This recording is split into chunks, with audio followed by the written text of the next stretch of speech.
Hey everyone, welcome back to the channel. If you're dealing with lag, hyping, or just want smoother gameplay in Apex Legends on your PS4, you're in the right place. Today I will show you how to change your server in Apex Legends, and yes, this method still works in 2025.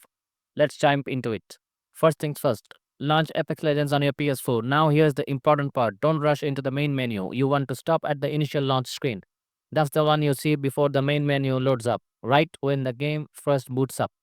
Now take a look at the bottom left corner of your screen. You'll see some server information there. It usually shows your current data center or server details like ping and packet loss. Use your left stick to move the cursor over to the info and press X to select it. Once you click it, Apex will pull up a full list of available servers. This will show you each server's expected ping and packet loss or two critical things that affect your game performance.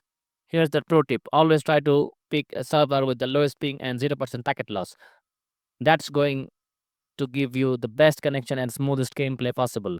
Just select your preferred server using X and that's it. You have successfully switched servers in Apex Legends on PS5. This is especially useful if your default server is overloaded or laggy, or if you want to squad up with friends in different regions.